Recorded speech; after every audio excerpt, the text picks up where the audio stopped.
Think के अंदर हमने कुछ डेफिनेशंस को पढ़ा था, कुछ परिभाषाओं को पढ़ा था। ठीक है, आज किसी का पहला दिन है क्या? फर्स्ट डे, आपका फर्स्ट डे पहला दिन है, तो थोड़ा सा अपने आप को होल्ड रखना।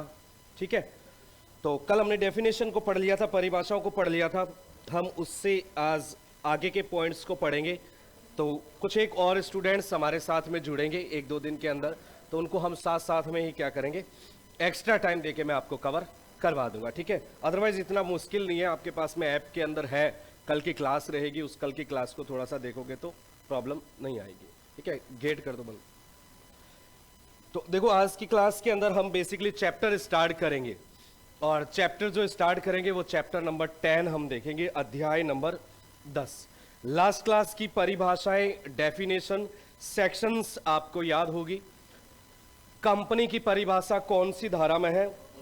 220 में। एसोसिएट कंपनी की कौन सी में है? 26 में, है ना। और होल्डिंग कंपनी की कौन सी है? फॉरेन कंपनी की 242, और सब्सिडरी कंपनी की 287 के अंदर है ना। ये इस तरीके से डेफिनेशन आपको ध्यान में रखना है। अच्छा, होल्डिंग कंपनी के अंदर कितना प्रतिशत चाहिए? 50% से अधिक, है ना। और गवर्नमेंट कंपनी के अंदर कितना? 51% या उससे अधिक, मतलब कम से कम 51%। किसका होना चाहिए? पेड अप शेयर कैपिटल का। और एसोसिएट के अंदर कितना चाहिए? टोटल शेयर कैपिटल का 20% आपको ध्यान में रखना है। तो ये कुछ अपने डेफिनेशंस को पढ़ा था, परिभाषाओं को, और रोज की रोज आपको रिकॉल करना है, रोज की रोज आपको पढ़ते हुए चलना है। आज अपन स्टार्ट करेंगे चैप्टर 9 और चैप्टर 10। मैंने बताया था अध्याय 9 और अध्याय 10, उसमें से चैप्टर नंबर जो 10 है, अध्याय 10, इस अध्याय 10 को पढ़ने वाले हैं, चैप्टर 10। किसका चैप्टर है ये? किसका? अधिनियम, कंपनी अधिनियम 2013 का। हाँ जी, बताइए मैडम। सब्सिडरी कंपनी में एनेक्सर्स क्या होता है? एनेक्सर्स मैंने आपको बताया ना कि भाई जैसे हम फिनेंशियल स्टेटमेंट बनाते हैं, वित्तीय विवरण, उसके अंदर जैसे मैं केवल दिखाता हूं बैलेंस शीट के अंदर फिक्स्ड एसेट्स दिखा दी मैंने 40 लाख की। अब फिक्स्ड एसेट्स के अंदर land, plant, machinery, furniture, fixtures, बहुत सारी डिटेल होती है। उस डिटेल को हम एनेक्सर्स कहते हैं। जैसे टोटल मिला के अगर ऑडिट रिपोर्ट की बात करें तो बड़ी बड़ी संस्थाओं की ऑडिट रिपोर्ट जो है वो मिनिमम 50 पेज, 40 पेज, 50 पेज की तो ऑडिट रिपोर्ट है ना। 100 पेजेस तक भी जाती है पूरी ऑडिट रिपोर्ट, ऐसे बाइंड होती है। तो पहले पेज पे वो जो भी ऑडिटर के जो भी पॉइंट्स है वो दिखाते हैं ऐसे। फिर बैलेंस शीट का जो पेज आएगा ना, वो बैलेंस शीट का पेज 1 पेज या 2 पेज तक मैक्सिमम होता है। अब 2 पेज के अंदर तो हम सारी एसेट्स को दिखा नहीं सकते, सारे भाई डेटर भी तो इतने सारे हैं, स्टॉक भी, रॉ मटेरियल, अलग अलग चीजें होगी, तो सारी चीजों को दिखा नहीं सकते।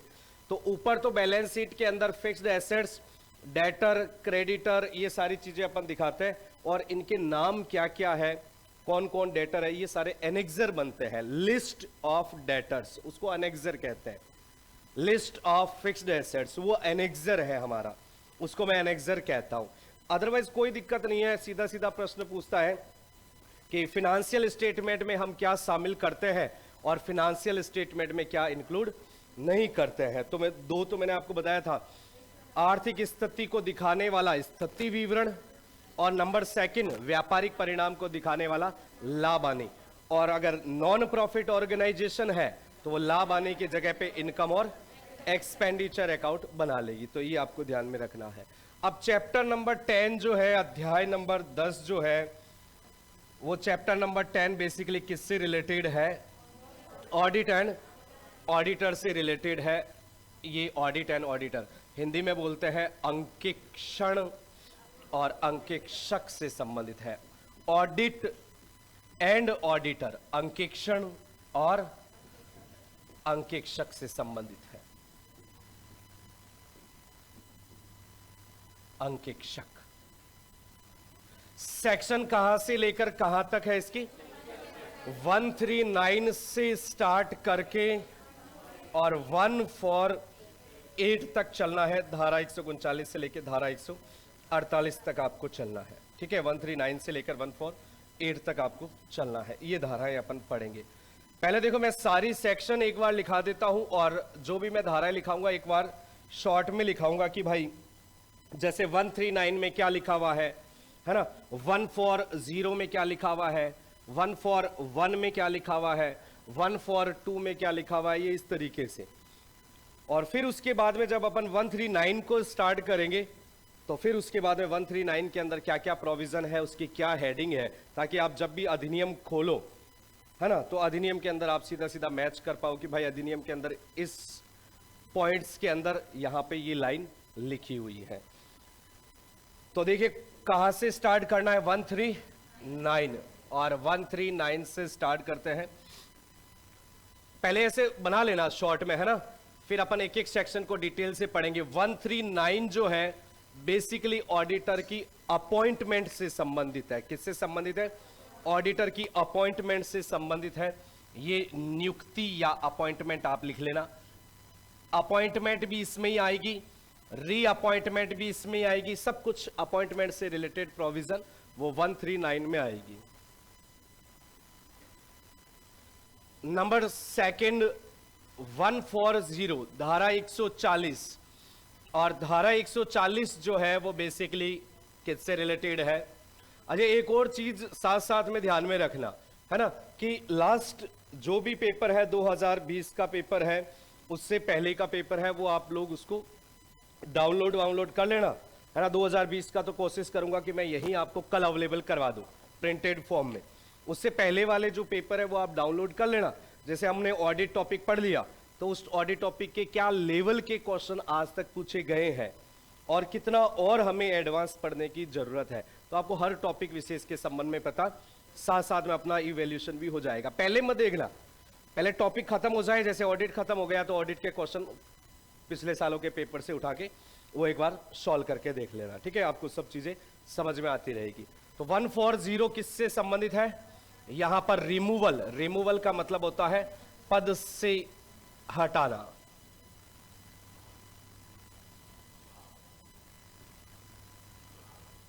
यह है रिमूवल, पद से हटाना। और साथ में यहां पर क्या है? रेजिग्नेशन और है। रेजिग्नेशन का मतलब क्या होता है? पद त्याग करना। मतलब रिमूवल ऑफ ऑडिटर, ऑडिटर को किस तरीके से पद से हटा सकते हैं, और वो रिजाइन देकर जाता है तो क्या प्रोविजन रहेंगे? तो removal and resignation of auditor, इसके अंदर प्रोविजन है। सेक्शन 141 धारा 141 के अंदर किससे संबंधित है? यह है क्वालिफिकेशन और डिसक्वालिफिकेशन, या एलिजिबिलिटी बोल सकते हो। बेसिकली ये योग्यता और अयोग्यताओं से संबंधित है। अपन शॉर्ट में एक बार लिख रहे हैं, फिर अपन एक एक सेक्शन को डिटेल में देखेंगे। फिर उसके बाद में सेक्शन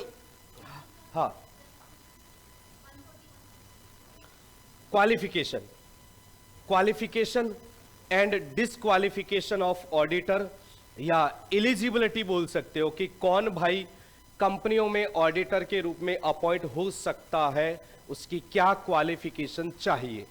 और 142 है, वो है रेम्युनरेशन से संबंधित, पारिश्रमिक से संबंधित। यह है रेम्युनरेशन से संबंधित। सेक्शन 143 ये किसके संबंध में है? राइट्स के संबंध में, ड्यूटीज के संबंध में, ऑब्लिगेशन के संबंध में। मतलब एक ऑडिटर ऑडिट करने के लिए जाता है तो उसके क्या अधिकार रहेंगे, क्या उसके कर्तव्य रहेंगे, क्या उसकी रिस्पॉन्सिबिलिटी रहेगी, क्या उसके उत्तरदायित्व रहेंगे। तो ये सारी चीजें यहां पर देखना है। और फिर उसके बाद में सेक्शन 141 धारा 144, ये किसके संबंध में है? कुछ ऐसी सर्विसेज, कुछ ऐसी सेवाएं जो ऑडिटर जो है अंकेक्षक नहीं दे सकता। Certain services which are not provided by an auditor. मतलब कुछ ऐसी सेवाएं हैं जो अंकेक्षक नहीं दे सकता। तो वो कौन कौन सी सर्विसेज है, वो कौन कौन सी सेवाएं हैं, ये हम पढ़ेंगे धारा 144 के अंदर। धारा 139 अपॉइंटमेंट है, धारा 140 पद से हटाना, पद त्याग है, 141 क्वालिफिकेशन और डिस्क्वालिफिकेशन है, 142 पारिश्रमिक है, 143 अधिकार कर्तव्य उत्तरदायित्व है, 144 जो है वो कुछ ऐसी सर्विसेज है जो ऑडिटर नहीं दे सकता। Certain services which are not provided by an auditor during the auditing. Remuneration मतलब पारिश्रमिक का निर्धारण कौन करेगा, है ना। सरकारी कंपनी में कौन करेगा और प्राइवेट कंपनी में कौन करेगा, तो पारिश्रमिक के संबंध में। और सीधा सीधा इससे पहले वाला जो पेपर था ना, उस पेपर को आप उठा के देखोगे तो सीधा सीधा था कि पारिश्रमिक के निर्धारण के संबंध में कौन सी धारा है। तो 4 ऑप्शन थे ऐसे, 139, 140, 142 और 148 ऐसी 4 धाराएं थी। तो कुछ इनमें से ऐसी सेक्शन है, ऐसी धाराएं हैं जो सीधा एग्जाम के अंदर धाराएं पूछ ले। वो बताऊंगा कौन कौन सी धारा ऐसी है जो आपको ध्यान में रखना है। 144 144 के बाद में 145 यह है साइन ऑन ऑडिट रिपोर्ट। अंकेक्षण रिपोर्ट पर, अंकेक्षण रिपोर्ट पर हस्ताक्षर के संबंध में है, साइन ऑन ऑडिट रिपोर्ट। यह है 145 के अंदर, ठीक है। फिर उसके बाद में सेक्शन 146 धारा 146 यह राइट टू अटेंड एजीएम मतलब वार्षिक साधारण सभा में उपस्थित होने का अधिकार। तो राइट टू अटेंड एजीएम वार्षिक साधारण सभा के संबंध में है। एजीएम क्या होती है ये भी बताएंगे। एजीएम क्या है? वार्षिक साधारण सभा में उपस्थित होने का अधिकार। आवाज मेरी ऐसे ही गूंजेगी थोड़ा सा, है ना।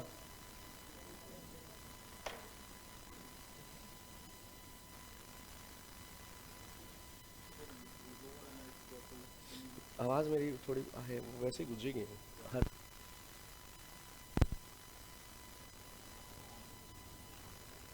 वार्षिक साधारण सभा में उपस्थित होने का अधिकार, राइट टू अटेंड एजीएम। 147 किसके संबंध में है? पेनल्टी के संबंध में है, जुर्माना जिसको कहा जाता है। यह है 147। और लास्ट सेक्शन कौन सी है? 148 धारा 148। ये किसके संबंध में है? कोस्ट ऑडिटर के संबंध में, लागत अंकेक्षण के संबंध में, कोस्ट ऑडिट। ये मैंने एक ओवरव्यू आपके सामने रखा है कि हमें इस तरीके से चलना है, इस तरीके से एक एक सेक्शन को कवर करना है। धारा 145 साइन के संबंध में है, धारा 146 एजीएम के संबंध में है, 147 पेनल्टी के संबंध में है और 148 कोस्ट ऑडिट के संबंध में है।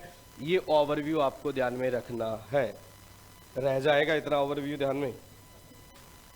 तो बोले एक बार। देखो 139 किसके संबंध में है? अपॉइंटमेंट। 140 रिमूवल और resignation.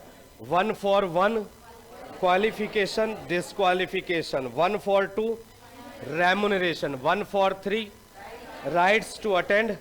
143 rights duties and obligation. 144 कुछ ऐसी सेवाएं जो नहीं दे सकता, है ना। 145 साइन ऑन ऑडिट रिपोर्ट और 146 राइट टू अटेंड एजीएम और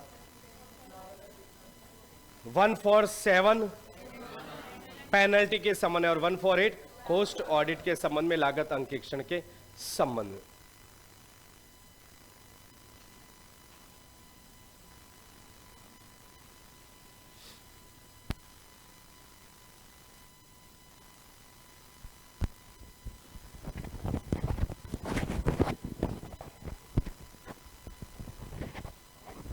ठीक है।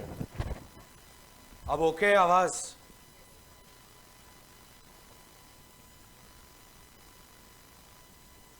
ओके तो एक बार ओके कर दो फटाफट से।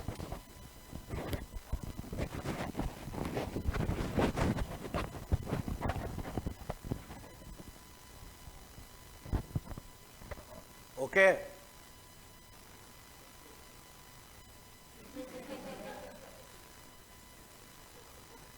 आपसे लगभग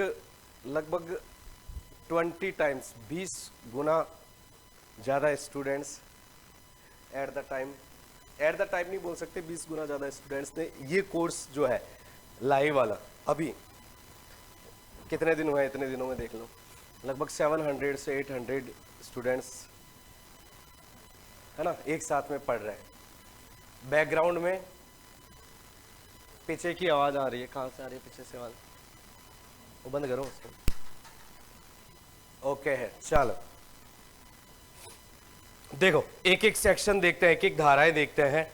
सबसे पहली सेक्शन कौन सी है? 139, ठीक है, ये है 139। किसके संबंध में है 139? ऑडिटर की अपॉइंटमेंट और रीअपॉइंटमेंट के संबंध में। यहां पर क्या लिखा हुआ है पूरी सेक्शन के अंदर? यहां देखिए सबसे पहला पॉइंट यही लिखा हुआ है 139 के अंदर कि भाई अंकेक्षक की नियुक्ति, लिख लो ये नोट कर लेना साथ साथ में, अंकेक्षक की नियुक्ति वार्षिक साधारण सभा में की जाएगी। अंकेक्षक की नियुक्ति कहां की जाएगी? वार्षिक साधारण सभा में, वार्षिक साधारण सभा में की जाएगी, है ना। ये सेक्शन का नाम है, ये धारा का नाम है 139 का, कि ऑडिटर की अपॉइंटमेंट कहां की जाएगी? At AGM. Auditor will be appointed at AGM. Difference देखना और डिफरेंस को हमेशा माइंड में सेट रखना कि हम अभी जो पढ़ रहे हैं ना वो हम एज पर एक्ट पढ़ रहे हैं, है ना। ये जितनी भी धाराएं हैं वो सारी हम अधिनियम के अनुसार पढ़ रहे हैं, मतलब हम कंपनी ऑडिटर के बारे में बात कर रहे हैं, बाकी संस्थाओं के ऑडिटर के बारे में बात नहीं करेंगे। केवल कंपनी के अंदर ऑडिटर कैसे अपॉइंट होता है, कौन अपॉइंट होता है, कहां अपॉइंट होता है, उसके बारे में हम केवल चर्चा कर रहे हैं, केवल और केवल कंपनी के संबंध में। यहां देखो लिखा हुआ है कि वार्षिक साधारण सभा में की जाएगी, एजीएम में की जाएगी, है ना। अब वार्षिक साधारण सभा किसकी होती है? मेंबर्स की होती है, सदस्यों की होती है। किसकी होती है? मेंबर्स की, सदस्यों की होती है वार्षिक साधारण सभा, एनुअल जनरल मीटिंग। ओके, किसकी होती है वार्षिक साधारण सभा? मेंबर्स की होती है, सदस्यों की होती है, या शेयर होल्डर्स आप बोल सकते हो, अंशधारकों की सभा होती है। तो एकदम सिंपल सा प्रश्न आपसे पूछे, एकदम साधारण सा प्रश्न आपसे पूछे कि भाई कंपनी में ऑडिटर की नियुक्ति कहां की जाती है? क्वेश्चन पूछने के दो तरीके होते हैं। एक प्रश्न पूछा जाता है जनरल क्वेश्चन और दूसरा प्रश्न पूछा जाता है स्पेसिफिक क्वेश्चन, है ना। जनरल क्वेश्चन क्या आएगा कि आपको कोई भी कंडीशन नहीं देता है, कोई भी शर्त नहीं देता है, सीधा बोल दे कि भाई कंपनी में ऑडिटर की नियुक्ति किसके द्वारा की जाती है। तो सामान्य प्रोविजन यही है कि कंपनी में ऑडिटर की नियुक्ति वार्षिक साधारण सभा में की जाती है, और वार्षिक साधारण सभा किसकी होती है? मेंबर्स की होती है, सदस्यों की होती है। तो सीधा सीधा आपसे बोले कि भाई कंपनी में ऑडिटर की अपॉइंटमेंट, नियुक्ति के संबंध में सीधा सीधा प्रश्न पूछे कि नियुक्ति कहां की जाएगी, तो सीधा सीधा आपको आंसर देना है एट एजीएम, वार्षिक साधारण सभा में। ठीक है, किसके द्वारा अपॉइंटमेंट की जाएगी? तो बाई शेयर होल्डर्स, अंशधारकों के द्वारा, ये शेयर होल्डर्स के द्वारा अपॉइंटमेंट की जाएगी। शेयर होल्डर्स की जगह मेंबर्स, सदस्य के द्वारा अपॉइंटमेंट की जाएगी। ये जनरल प्रोविजन है, सामान्य प्रोविजन है। ये प्रोविजन तो आपको साइड में हमेशा इस तरीके से ध्यान में रखना है कि ये तो हमें आंसर लगाना ही लगाना है, लेकिन क्वेश्चन अगर स्पेसिफिक क्वेश्चन पूछे तो स्पेसिफिक को हमें सारी सेक्शंस को पूरा डिटेल से पढ़ना है। क्योंकि ये देख लो आप, ये धारा का नाम है कि अंकेक्षक की नियुक्ति वार्षिक साधारण सभा में की जाएगी। अब वार्षिक साधारण सभा क्या है उसको भी देखेंगे, वार्षिक साधारण सभा किसकी है, और ये जनरल क्वेश्चन का आंसर देना है कि कंपनी में ऑडिटर की नियुक्ति कहाँ की जाती है, एट एजीएम, वार्षिक साधारण सभा में की जाएगी, है ना। किसके द्वारा की जाती है, शेयर होल्डर्स के द्वारा की जाती है, अंशधारकों के द्वारा नियुक्ति की जाएगी। ये बना लो साइड में एकदम।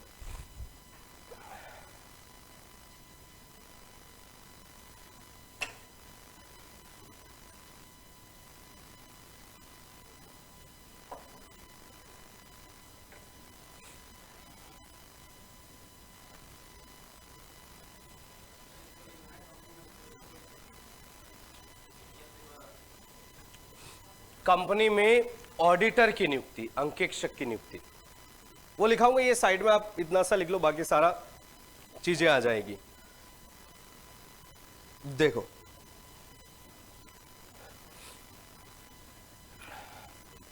सबसे पहला पॉइंट कि भाई आपको वार्षिक साधारण सभा तो कम से कम पता हो, है ना। मैं खाली कहता रहा हूं कि वार्षिक साधारण सभा में अपॉइंटमेंट की जाएगी, और आप वार्षिक साधारण सभा को समझते नहीं हो कि वार्षिक साधारण सभा है क्या, एनुअल जनरल मीटिंग है क्या।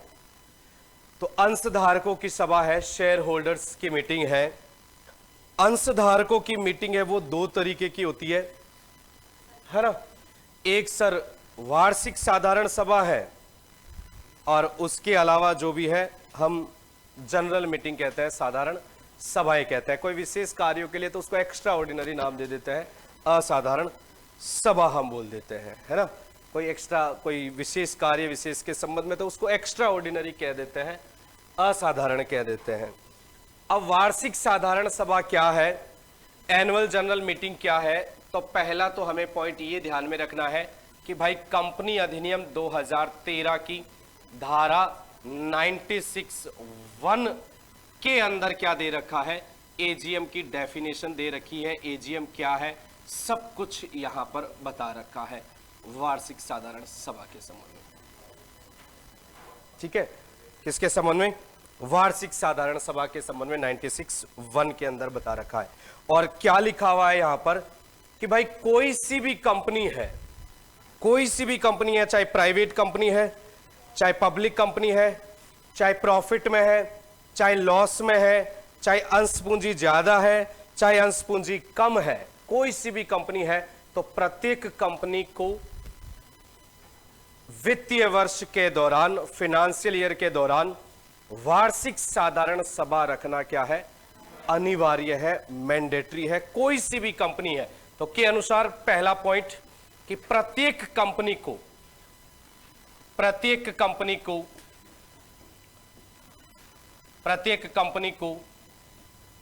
है ना,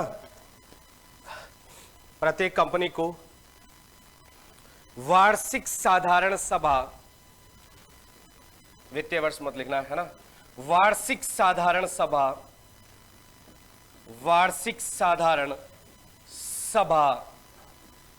यहां पर प्रोविजन थोड़ा अलग है, प्रोविजन डिफरेंट है। वार्षिक साधारण सभा रखना अनिवार्य है, प्रत्येक कंपनी को वार्षिक साधारण सभा रखना अनिवार्य है।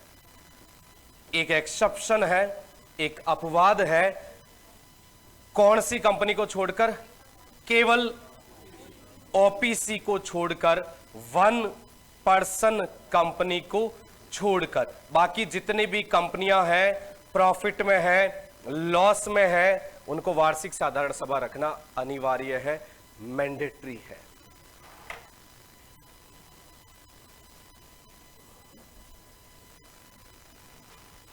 वार्षिक साधारण सभा रखना मैंडेटरी है, अनिवार्य है, किसको छोड़कर, केवल ओपीसी को छोड़कर।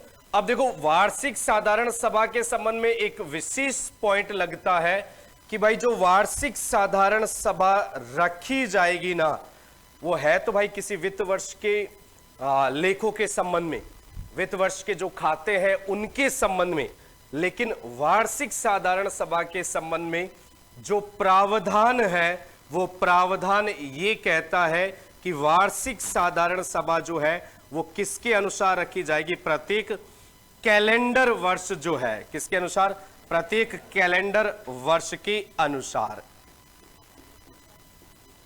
कैलेंडर वर्ष के अनुसार वार्षिक साधारण सभा रखी जाएगी। अभी बताता हूं किस तरीके से कैलेंडर वर्ष के अनुसार रखते हैं। कैलेंडर वर्ष क्या होता है ये जानते हो ना, कैलेंडर वर्ष क्या होता है, क्या होता है कि जो 1 जनवरी से स्टार्ट हो और खत्म कहां पर हो, 31 दिसंबर तक, ये हमारा कैलेंडर वर्ष है और इस कैलेंडर वर्ष को हम लेते हुए चलेंगे, है ना। नंबर सेकंड पॉइंट कि एजीएम जो रखी जाएगी, वार्षिक साधारण सभा जो रखी जाएगी वो हमेशा कैलेंडर वर्ष के अकॉर्डिंग रखनी है। और कैलेंडर वर्ष कहां से स्टार्ट होता है, 1 जनवरी से 31 दिसंबर तक। दोनों पॉइंट नोट किए। पहला पॉइंट है कि प्रत्येक कंपनी को वार्षिक साधारण सभा रखना जरूरी है और ओपीसी को छोड़कर, और वार्षिक साधारण सभा जो रखी जाती है वो कैलेंडर वर्ष के अकॉर्डिंग रखी जाएगी। और कैलेंडर वर्ष का मतलब 1 जनवरी से 31 दिसंबर है। अब देखना सर कैलेंडर वर्ष कैसे काम करता है एजीएम के संबंध में। नोट करे हो ना, साथ साथ में नोट करते हुए रहना, है ना। जो पॉइंट होगा लिखाने का वो मैं ऑटोमेटिक लिखाते हुए चलूंगा। देखना, ये है वार्षिक साधारण सभा एजीएम। इस एजीएम को हम 2 तरीके से देखेंगे। एक हम एजीएम को देखेंगे फर्स्ट एजीएम, क्योंकि प्रत्येक कंपनी को वार्षिक साधारण सभा रखना जरूरी है ना। और अगर कंपनी नई है तो पहली बार जो एजीएम होगी वो कौन सी होगी, फर्स्ट एजीएम होगी, है ना। कंपनी नई बनी है और नई बनी है तो वार्षिक साधारण सभा तो रखना ही है। तो जो पहली वार्षिक साधारण सभा है उसको हम अलग देखते हैं। यहां पर लिखा जाता है प्रथम वार्षिक साधारण सभा, प्रथम वार्षिक सभा, फर्स्ट एजीएम। यह है प्रथम वार्षिक साधारण सभा। और सर जो सेकंड, थर्ड, फोर्थ, फिफ्थ, उसके बाद की जितने भी वार्षिक साधारण सभाएं हैं उनको एक ही साथ बोला जाता है सब्सीक्वेंट बोला जाता है। सब्सीक्वेंट का मतलब क्या होता है, बाद की वार्षिक साधारण सभाएं। तो एक तो होती है फर्स्ट एजीएम और दूसरा होता है कि बाद की वार्षिक साधारण सभाएं। First AGM and subsequent AGM. Subsequent में सेकंड, थर्ड, फोर्थ, फिफ्थ, जितनी भी एजीएम है वो सारी की सारी कहां पर आ जाएगी, सब्सीक्वेंट के अंदर आ जाएगी। ठीक है। फर्स्ट एजीएम का कॉन्सेप्ट क्या है कि भाई आपका पहला वित्तीय वर्ष है, कौन सा वित्तीय वर्ष, वित्तीय वर्ष है। इस पहले वित्तीय वर्ष की समाप्ति के विद इन 9 मंथ, 9 माह के भीतर भीतर आपको पहली वार्षिक साधारण सभा रखना अनिवार्य है ना। First AGM will be hold at, है ना, या within 9 month from the end of first financial year. तो यहां आपको ध्यान में रखना है, क्या ध्यान में रखना है इसके संबंध में कि पहले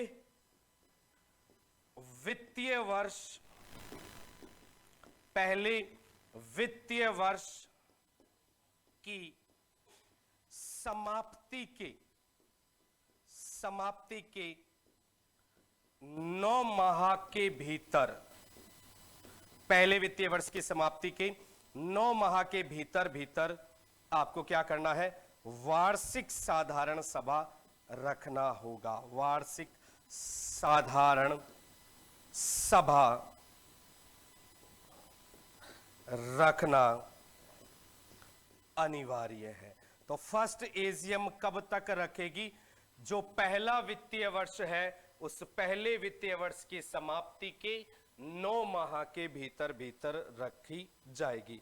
अब वित्तीय वर्ष का मतलब क्या है वो मैंने लास्ट सेशन में आपको बताया था, है ना। लेकिन फिर भी हम एक एग्जाम्पल के माध्यम से, एक उदाहरण के माध्यम से देख लेते हैं। जैसे आप कोई सी भी तारीख बता दो संस्था कब बनी है।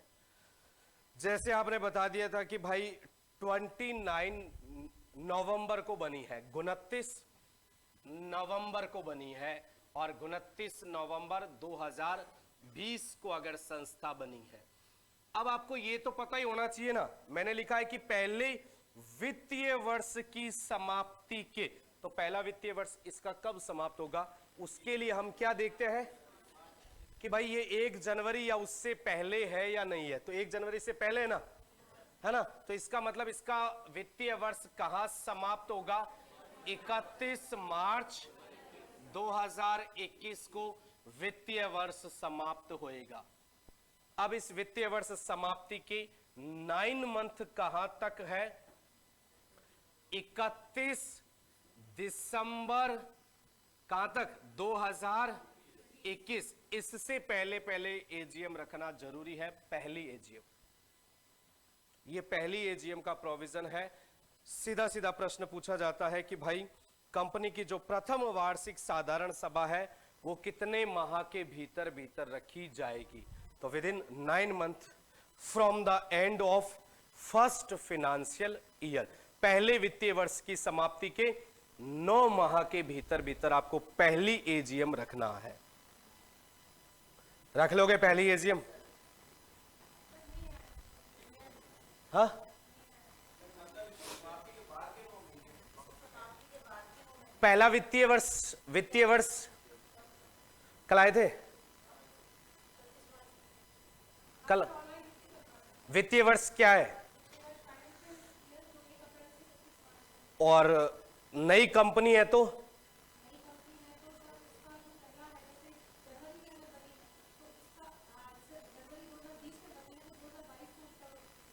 जनवरी के बाद बनी है तो फॉलोइंग 31 मार्च, यही वित्तीय वर्ष है। अब ये संस्था नई है ना, नई है ना, बनी कब है? 29 नवंबर। इसका वित्तीय वर्ष कहां समाप्त होगा? पहला वित्तीय वर्ष 31 मार्च 2021। मतलब यहां तक तो ओके है, यहां तक ओके है ना। अब लिखा हुआ क्या है कि पहले वित्तीय वर्ष की समाप्ति के, मतलब 31 मार्च समाप्त हो गया, समाप्ति के कितने माह के भीतर भीतर? 9 महीने के भीतर भीतर आपको रखना है। मतलब ये जो मैंने यहां से यहां 9 महीने जोड़े हैं ना, ये 9 महीने मैक्सिमम से मैक्सिमम समय दिया है किसी कंपनी को कि आपका जैसे ही पहला वित्तीय वर्ष समाप्त होए उसको आपको अधिकतम से अधिकतम कितना समय दिया है? 31 दिसंबर से पहले, यानी 9 महीने के भीतर भीतर आपको पहली वार्षिक साधारण सभा रखना अनिवार्य है। और अगर नहीं रखोगे तो पेनल्टी प्रोविजन लागू हो जाएंगे। 9 मंथ कैसे जोड़े हैं? आपको शायद जोड़ने में 9 मंथ है ना, मार्च चला गया, साल में 12 महीने होते हैं, जनवरी फरवरी मार्च 3 महीने चले गए, तो बाकी बचे हुए 9 मंथ है ये 31 दिसंबर 2021।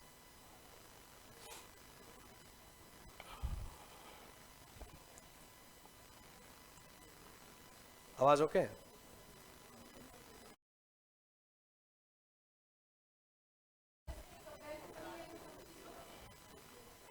तो वो 1 जनवरी से पहले बनी है ना।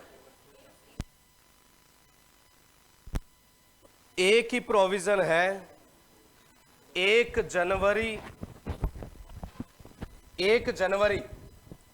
या उससे पहले अगर संस्था बनी है ना, या बाद में 1 जनवरी या उसके बाद में अगर संस्था बनी है तो वित्तीय वर्ष आपको क्लियर करना है। पहले वित्तीय वर्ष कहां समाप्त होगा?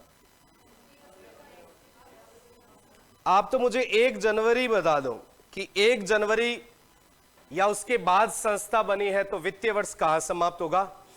एक वर्ष छोड़ के 31 मार्च, तो 1 अप्रैल जो है, 1 अप्रैल को संस्था बनी है ना, 1 अप्रैल को संस्था बनी है। ये 1 अप्रैल जो है वो 1 जनवरी से पहले है या बाद में है? अरे ऐसे नहीं चलना है। वित्त वर्ष होता है 1 अप्रैल से 31 मार्च, है ना। 1 अप्रैल से 31 मार्च संस्था कब बनी है ना। 1 अप्रैल को संस्था बन गई है, तो ये 31 जनवरी से पहले आ गई। वो उसको पिछले वाले 1 जनवरी को नहीं देखना है ना। ऐसे तो बहुत मार्च आके गए, ऐसे बहुत, है ना, फरवरी आके गई है। ये संस्था बनी है 1 अप्रैल को। 1 अप्रैल में आपको दिक्कत हो रही है तो 2 अप्रैल लिख दूं या 1 ही लिखूं? ये लो, 2 अप्रैल को संस्था बनी है ना। इस संस्था का वित्तीय वर्ष यहां जो जनवरी है, इसका जो वित्तीय वर्ष है, इस वित्तीय वर्ष की जनवरी कहां पर है? यहां तो है ना जनवरी। अब ये संस्था इस जनवरी से पहले बनी है या जनवरी के बाद है? इससे पहले वाला जनवरी देखोगे तो उससे पहले भी तो अप्रैल आके गया है। ऐसे नहीं देखना है आपको। 1 जनवरी या उसके बाद है, मतलब संस्था 2 जनवरी, 3 जनवरी, 4 जनवरी, 5 जनवरी, फरवरी, 31 मार्च तक बनी है। तो ऐसे तो वो वापस रोटेशन में अगला साल स्टार्ट हो गया। ऐसे तो ये आपको हमेशा ही ऐसे ही लगेगा कि ये तो 31 है ना, ये तो हमेशा ही 1 जनवरी के बाद है। कोई सा भी आप दिन ले लो, आप 2 फरवरी लोगे तो भी जनवरी के बाद है, 4 अप्रैल है तो भी जनवरी के बाद है। ठीक है, तो ऐसे नहीं सोचना है। ऐसे तो आप कोई सी भी तारीख ले लो, 5 अक्टूबर ले लो तो वो भी तो जनवरी के बाद है ना। तो ऐसे वो इससे नहीं सोचना है आपको। जनवरी या उससे पहले उस वित्त वर्ष का सोचो। जैसे संस्था बनी है ना, उस वित्त वर्ष का सोचना है आपको।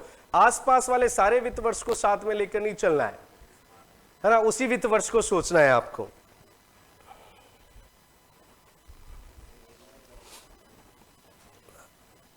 कहां तक रखना है? विदिन 9 मंथ, 9 मंथ के अंदर अंदर।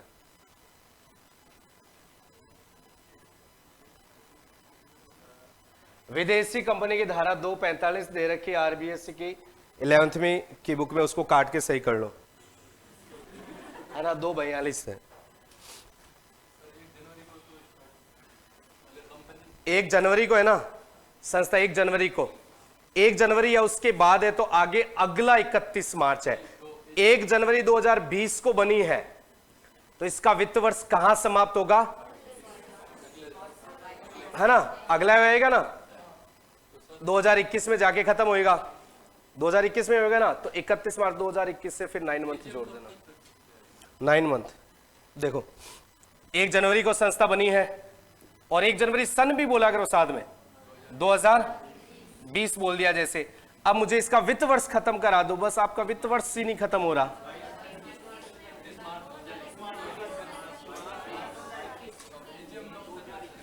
मुझे वित्त वर्ष खत्म करा दो। क्या लिखूं यहां? पक्का 2021 ही लिखूं?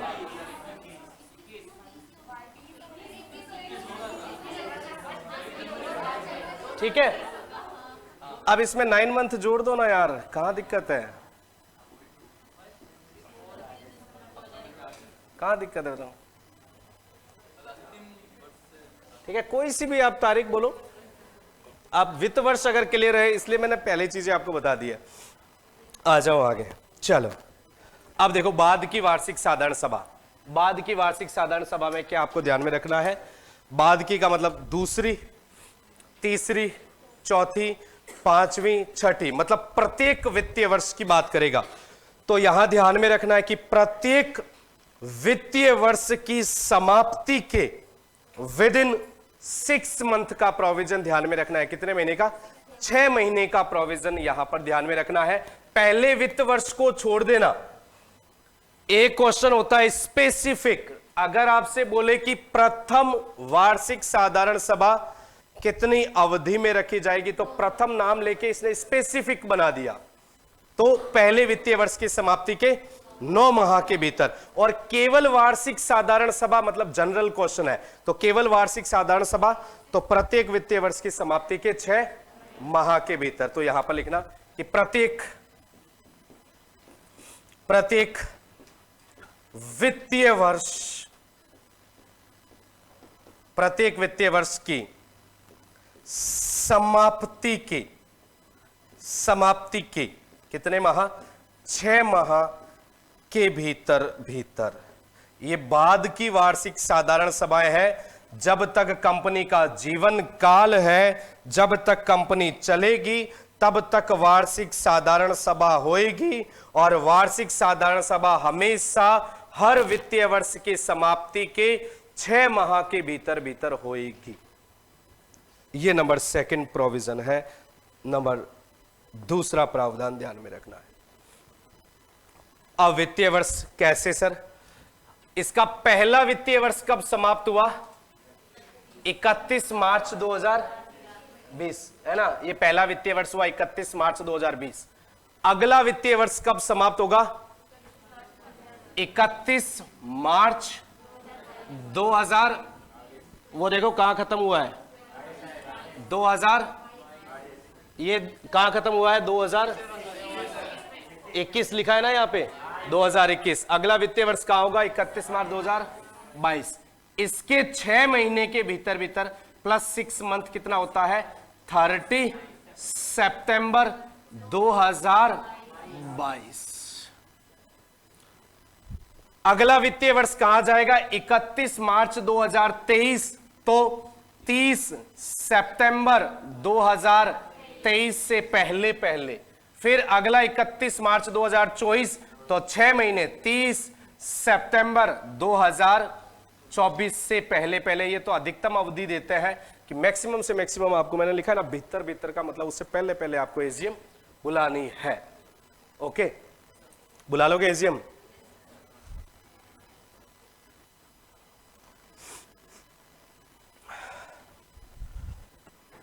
छापो इसको, छाप लिया?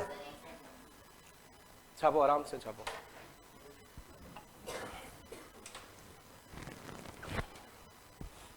तेज तो नहीं बोल रहा मैं?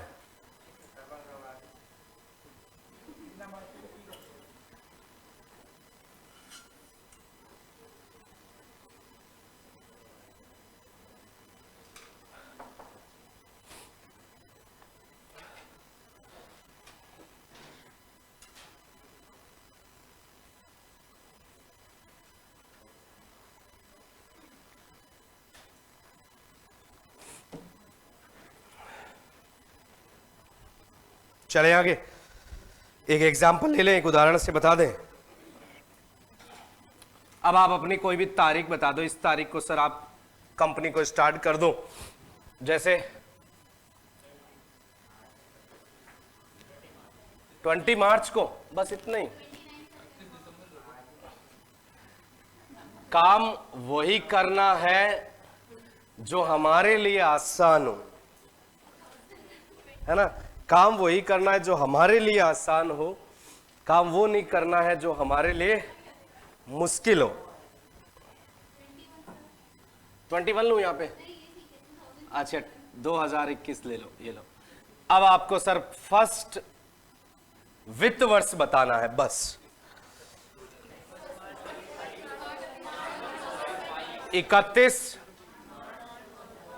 मार्च 2022, पक्का लिख दो 2022, आपके कहने पे लिख रहा हूं। ये लो, ये पहला वित्त वर्ष है, ठीक है? क्योंकि संस्था बनी है 1 जनवरी से पहले। अब ऐसा मत सोचो कि 1 जनवरी के बाद आता है सितंबर, समझ गया ना? उस समय क्या सोच रहे थे, ये 1 जनवरी के बाद आया है। 1 जनवरी के बाद तो आया है ना? लेकिन अपने को उस वर्ष को देखना है, उस वित्त वर्ष के अकॉर्डिंग सोचना है 1 जनवरी से पहले है।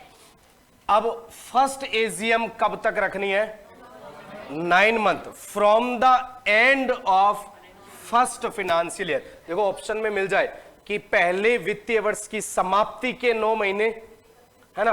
पहले वित्तीय वर्ष के प्रारंभ के 9 महीने, तो प्रारंभ से बच के रहना है। इस वित्तीय वर्ष की समाप्ति के 9 मंथ लिए है मैंने। लैंग्वेज को वहां पे दोनों ऑप्शन दे देना, पहले वित्तीय वर्ष की प्रारंभ से पहले और समाप्ति से पहले। तो ऑप्शन जल्दबाजी में गलत नहीं करना है। तो पहले वित्तीय वर्ष की समाप्ति यानी 31 दिसंबर 2022। इससे पहले पहले ये मैक्सिमम समय दिया है कि इससे पहले पहले एजीएम रखो। तो पहली एजीएम खत्म। अब दूसरा, ये पहला वित्त वर्ष है, दूसरा वित्त वर्ष कहां होएगा? 31 मार्च 2022 क्यों हर बार 23, दूसरा वित्त वर्ष। अब फर्स्ट एजीएम के अलावा हमें कोई मतलब नहीं है, वो सारी सब्सिक्वेंट है, सारी बाद की है। तो यहां पर कहां एजीएम रखोगे? 6 मंथ इस वित्त वर्ष की समाप्ति के, तो मतलब 30 सितंबर 2023 यहां तक एजीएम आपको रखनी है। ये सेकंड। फिर तीसरा वित्त वर्ष कहां खत्म होगा? 31 मार्च 2024। इसके 6 मंथ मतलब 30 सितंबर 2024 से पहले पहले। ऐसे हर एजीएम 6 मंथ आपको आंसर लगाते हुए चलना है। ऐसे आप आगे चलते रहोगे। बस क्वेश्चन को ध्यान से अटेंड करना। क्वेश्चन पूछे कि भाई वार्षिक साधारण सभा की समयावधि, तो ऐसे लिखना कि प्रत्येक वित्तीय वर्ष की समाप्ति के 6 माह के भीतर भीतर। लेकिन आपसे बोले कि प्रथम वार्षिक साधारण सभा, तो इसका मतलब स्पेसिफिक क्वेश्चन है ना। तो स्पेसिफिक क्वेश्चन क्या है, जनरल क्वेश्चन क्या है, उसमें फर्क समझना। आपको अगर स्पेसिफिक मतलब प्रथम बोले तो ही आपको 9 मंथ आंसर लगाना है। केवल वार्षिक साधारण सभा का मतलब वो हमेशा सब्सिक्वेंट है। क्यों? क्योंकि हम यही मानकर चलेंगे कि संस्था पुरानी है, संस्था नई नहीं है। अगर बोले कि सर पहली, इसका मतलब उसने संस्था नई संस्था की और अपने को बताया। तो ये चीज ध्यान में रखना। अब देखो, छाप लो।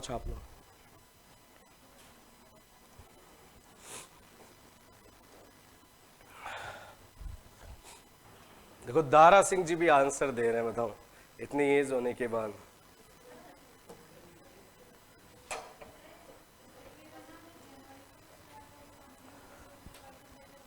जनवरी क्या? 5 फेब 2021 को। तो पहला वित्त वर्ष बता दो आप तो, है ना। 31 मार्च 2022, फिर 31 दिसंबर 2022 तक पहली एजीएम। आपको तो वित्त वर्ष को लेना है बस। पहला वित्त वर्ष जहां खत्म हुआ भाई, इसलिए मैंने वित्त वर्ष पहले ही बता दिया आपको कि वित्त वर्ष क्या है ना। तो वित्त वर्ष आपको पता होना जरूरी है। देखो अब क्या है, यहां से हमने संस्था बनाई है ना, ये पूरी ऐसे चलती रहेगी आगे। 31 मार्च 2025 आगे वित्त वर्ष, फिर 30 सितंबर 2025। अब ध्यान से देखना एक पॉइंट को कि भाई मैंने बोला कि जो एजीएम चलती है वो कैलेंडर वर्ष के अकॉर्डिंग चलती है ना। किसके अकॉर्डिंग चलती है? कैलेंडर वर्ष के अकॉर्डिंग चलती है। तो आप कैलेंडर वर्ष क्या मानते हो? 1 जनवरी से 31 दिसंबर। ये आपको बनाने की जरूरत नहीं है, ये ऑटोमेटिक बना हुआ ही है ना। प्रोविजन बना दिया मतलब सही होगा। अब देखो सर 30 सितंबर 2025 है, मतलब 1 जनवरी 2025 से 31 दिसंबर 2025 के बीच में आ रही है क्या? तो इन दोनों के बीच में ही तो आ रही है। तो इसका मतलब 2025 वाले कैलेंडर वर्ष में जरूर एजीएम होगी।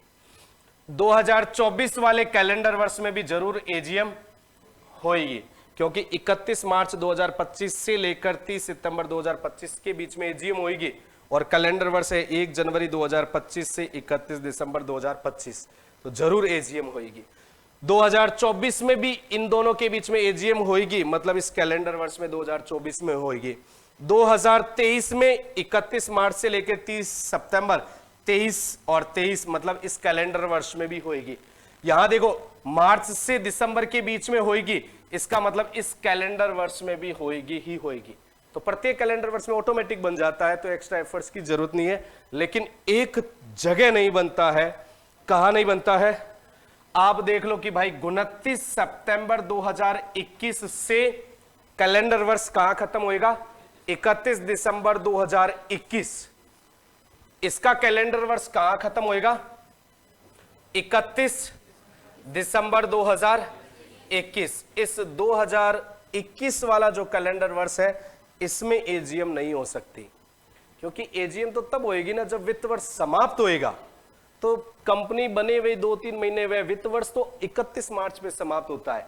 तो जो स्टार्टिंग का जो कैलेंडर वर्ष है ना, उसमें किसी भी प्रकार की वार्षिक साधारण सभा की आवश्यकता नहीं होती है। मैक्सिमम 31 मार्च से पहले तो नहीं कर सकते, वित्त वर्ष तो समाप्त होएगा, है ना, वित्त वर्ष की समाप्ति के 9 महीने, ठीक है। ऐसे नोट डाल के लिखना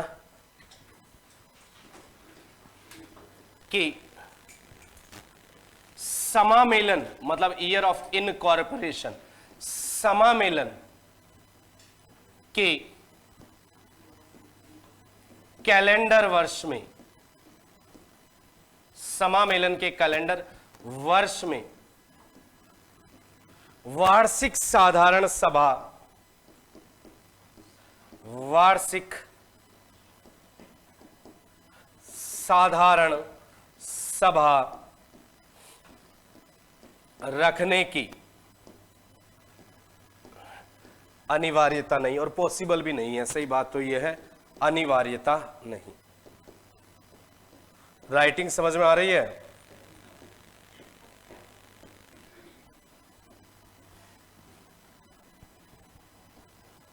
वार्षिक साधारण सभा की अनिवार्यता नहीं है। जो समामेलन का वर्ष है उसमें जरूरत नहीं है। प्रश्न कैसे आएगा? एजीएम का एक प्रश्न इससे पहले वाले पेपर के अंदर आया था, और क्वेश्चन ऐसा पूछा था कि 2 एजीएम के बीच, आई थिंक सो 2011-12 में आया था, दिखाऊंगा मैं आपको क्वेश्चन। 2 एजीएम के बीच में अधिकतम अंतराल आया था कि 2 एजीएम के बीच में अधिकतम कितना अंतराल हो सकता है ना। उसी पेपर के अंदर भी दूसरा क्वेश्चन यही था कि प्रथम एजीएम की समयावधि क्या है ना। तो पहले वित्तीय वर्ष की समाप्ति के 9 महीने। ऑप्शन कैसे बना देगा? सीधा सीधा प्रश्न पूछेगा कि प्रथम वार्षिक साधारण सभा की अवधि, ऑप्शन ए पहले वित्तीय वर्ष की समाप्ति के 6 महीने, पहले वित्तीय वर्ष की समाप्ति के 9 महीने, है ना, और या फिर पहले वित्तीय वर्ष के प्रारंभ के 6 महीने, पहले वित्तीय वर्ष के प्रारंभ के 9 महीने। तो ऐसे वो उलझाने के हिसाब से ऐसे, लेकिन पढ़ा हुआ है तो मेरे हिसाब से ज्यादा उलझोगे नहीं। हाँ, रीजनिंग बनाने की कोशिश करोगे तो अपन ज्यादा अगर सोचेंगे तो हो सकता है कि माइंड में बन जाए, लेकिन अगर नॉर्मल प्रोविजन है, साधारण सी चीज है, तो ये मेरी गारंटी है कि आपका, है ना, कोई सा भी कोई 1-2 प्रश्न स्किप हो जाए तो हो जाए, अदरवाइज एक प्रश्न भी, इसलिए मैं इसको लिमिटलेस कहता हूं, एक प्रश्न भी स्किप आपका नहीं होने देंगे, है ना। जितने भी स्टूडेंट सेलेक्ट होंगे वो सारे अपने से पढ़ाए होंगे। मैं लिमिटलेस रखने वाला हूं, हर चीज आप जो आप कहो उस किताब से, ये क्वेश्चन करवा दो, वहां से करवा दो, ये करा दो, सारे चीजें अपन कर लेंगे, अदरवाइज जरूरत नहीं पड़ेगी, सब अपनी किताब से ही करने वाले हैं, ठीक है। चले आगे, चलो, ये समामेलन के कैलेंडर वर्ष में जरूरत नहीं है। अब एक और पॉइंट देखो एजीएम के संबंध में, क्या एजीएम के संबंध में एक और पॉइंट आपको ध्यान में रखना है कि भाई इसमें जो 9 महीने की अवधि है, इस 9 माह की अवधि को फर्दर एक्सटेंड नहीं किया जा सकता। मतलब कुछ ऐसे कारण हो जाए, कुछ ऐसे रीजन हो जाए, है ना, शेयर होल्डर आ नहीं पाए या कुछ भी रीजन हो जाए, क्या रजिस्ट्रार ऑफ कंपनी इस अवधि को बढ़ा सकती है क्या? तो फर्स्ट एजीएम को तो नहीं बढ़ाएगी। क्यों नहीं बढ़ाएगी? क्योंकि सर कैलेंडर वर्ष का कंसेप्ट ही खत्म हो जाएगा फिर तो, क्योंकि 31 दिसंबर तक नहीं रख रही है तो 1 जनवरी मतलब वो कैलेंडर वर्ष पूरा ही खराब हो जाएगा, उस कैलेंडर वर्ष में हो ही नहीं पाएगी एजीएम, तो इस अवधि को तो बढ़ा ही नहीं सकते। लेकिन सर अगर रजिस्ट्रार ऑफ कंपनी के पास में प्रॉपर रीजंस हो, है ना, अंशधारक प्रॉपर रीजंस दे, तो यहां पर सर इस अवधि को फर्दर 3 माह एक्सटेंड कर सकती है। लेकिन ये 3 माह आपको तभी आंसर लगाना है जब आपको विशेष क्वेश्चन कहे, मतलब बोले कि वार्षिक साधारण सभा की अवधि को कितने महीने बढ़ाया जा सकता है, तब आपको कहना है 3 महीने बढ़ा सकते हैं। ऐसा मत बोला कि प्रत्येक वित्तीय वर्ष की समाप्ति के 9 महीने। 9 महीने नहीं है, ये एक्सेप्शनल सिचुएशन है, लोगों को थोड़ा सा सॉफ्ट रखा जाता है कि कोई लेट हो जाए, कोई कारणवश हो जाए, है ना, तो सर 3 महीने और हम क्या कर सकते हैं, इसको बढ़ा सकते हैं। ये ऐसा पॉइंट आपको ध्यान में रखना है। इसको मैं लिखा देता हूं यहां पर, जहां नोट नंबर 1 लिखाया था ना, यहां लिखो नोट नंबर 2। नोट नंबर 2 कि बाद की वार्षिक साधारण, बाद की वार्षिक साधारण, बाद की वार्षिक साधारण सभा की अवधि को, बाद की वार्षिक साधारण सभा की अवधि को 3 माह आरओसी रजिस्ट्रार ऑफ कंपनी से परामर्श करके बढ़ा सकते हैं। रजिस्ट्रार ऑफ कंपनी से परामर्श करके बढ़ा सकते हैं 3 माह की अवधि। तो आपको बढ़ाने के लिए क्वेश्चन पूछे तो ही आपको बढ़ाना है ना, नहीं बढ़ाने के लिए बोले तो आपको वित्तीय वर्ष की समाप्ति के 6 माह ही आपको आंसर लगाते हुए चलना है। क्लियर है यहां तक? चले आगे। चलिए सर देखिए, कोई भी 2 लगातार एजीएम का कहे, 2 लगातार एजीएम है, जैसे पहली एजीएम, ये पहली एजीएम है ना, और दूसरी एजीएम, 2 लगातार एजीएम, और दूसरी एजीएम और तीसरी एजीएम, या तीसरी एजीएम और चौथी एजीएम, मतलब 2 लगातार एजीएम के बीच में मैक्सिमम से मैक्सिमम, अधिकतम से अधिकतम अंतराल जो है वो 15 माह का हो सकता है, उससे अधिक अंतराल नहीं होना चाहिए। मैक्सिमम से मैक्सिमम इंटरवल जो है वो 2 लगातार वार्षिक साधारण सभाओं के बीच में कितनी अवधि का हो सकता है? 15 माह का हो सकता है ना। लेकिन एक चीज मैंने आपको बताई थी कि भाई रजिस्ट्रार ऑफ कंपनी चाहे तो इसको कहां तक पहुंचा सकती थी? 3 महीने और बढ़ा सकती है। कोई एक्सेप्शनल केस ऐसे नॉर्मली नहीं बढ़ाती है ना। इसको 3 महीने और बढ़ा दें, इसको 3 महीने और बढ़ा सकती है, इसको 3 महीने मतलब बढ़ा सकती है किसी भी बाद की वार्षिक साधारण सभा को, तो वो 15 महीने की अवधि भी ऑटोमेटिक कहां तक जा सकती है? 18 महीने तक, क्योंकि वो भी एक्सटेंड होगी। फिर तो 12 महीने का ही गैप आ जाएगा, अधिकतम से अधिकतम 12 महीने का गैप आ जाएगा। तो हमें ध्यान में रखना है क्वेश्चन क्या पूछेगा, और क्या पूछा है ये प्रश्न कि 2 लगातार वार्षिक साधारण सभाओं के बीच में अधिकतम अंतराल कितना हो सकता है? 15। और ब्रैकेट में लिख लेना आरओसी चाहे तो 3 माह बढ़ा सकती है। वो तो ऑटोमेटिक बढ़ जाएंगे, जब भाई सब्सिक्वेंट को बढ़ा रहे हो तो वो ऑटोमेटिक बढ़ जाते हैं। तो लिखना यहां पे नोट करके, 2 लगातार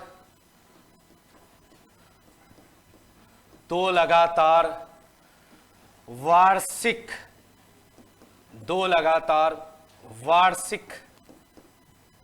साधारण सभा, लगातार का मतलब पहली और थर्ड नहीं लेनी है, पहली और दूसरी, दूसरी और तीसरी, 2 लगातार वार्षिक साधारण सभाओं के बीच अधिकतम, maximum interval between 2 AGM, 2 continuous AGM होता है, अधिकतम अंतराल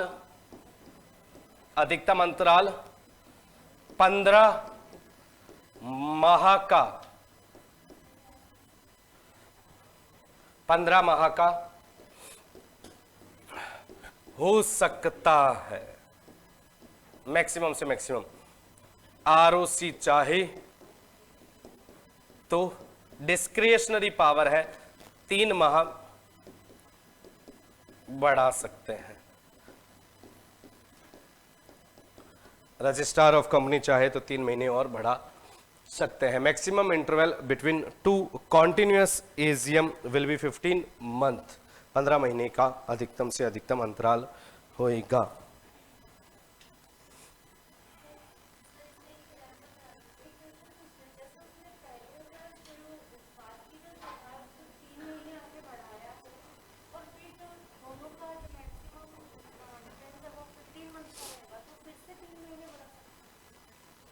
है ना।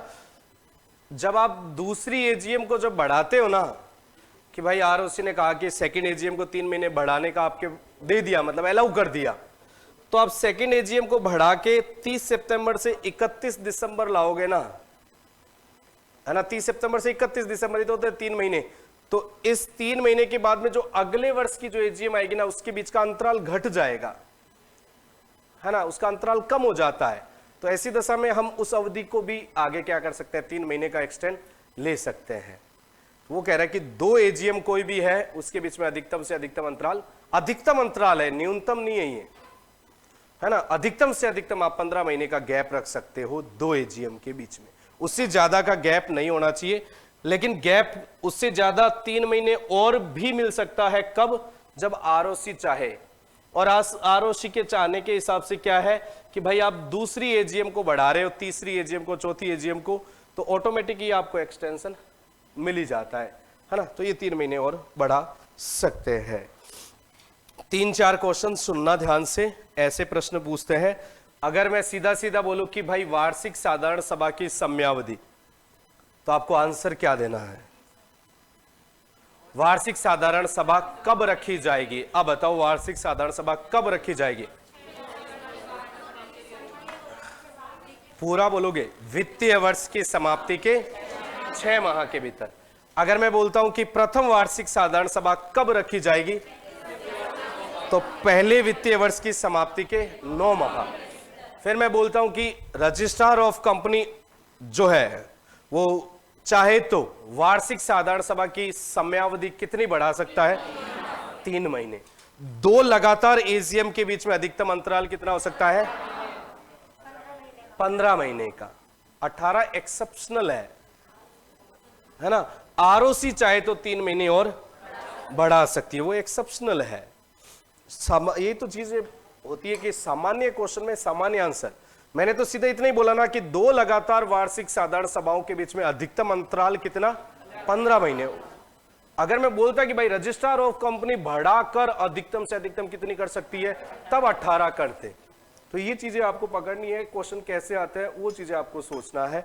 और एक ही तरीका होता है, देखो इसका, जितनी बार आप रजिस्टर को पढ़ोगे ना, है ना, जितनी बार आप रजिस्टर को पढ़ोगे, पेपर सॉल्व करोगे, उतनी बार आपको हर बार एक्सेप्शनल सिचुएशन आपको पता रहेगी कि हमें कैसे पढ़ना है, हमें कौन से क्वेश्चन को कैसे अटेंड करना है। एक बार सरसरी नजरों से पढ़ने से, है ना, रिजल्ट नहीं आता। क्यों नहीं आता रिजल्ट, परिणाम?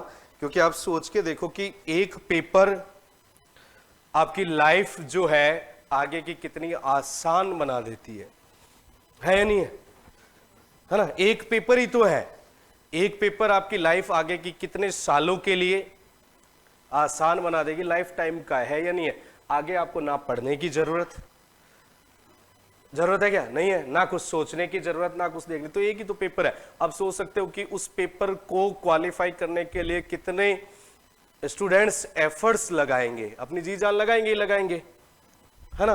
और एग्जामिनर जो है, पेपर लेने वाला है, वो किस तरीके से पेपर बनाएगा, वो भी तो अपने एफर्ट्स लगाएगा कि एकदम हल्का पेपर भी नहीं बने, ज्यादा मुश्किल भी नहीं बने, ज्यादा आसान भी नहीं बने, है ना, मॉडरेट टाइप के। मतलब कुछ क्वेश्चंस ऐसे लेके आएगा जो होंगे सरल, लेकिन लैंग्वेज, भाषा से अपन क्या कर देते हैं उसको गलत। वो होता है लैक ऑफ प्रैक्टिस।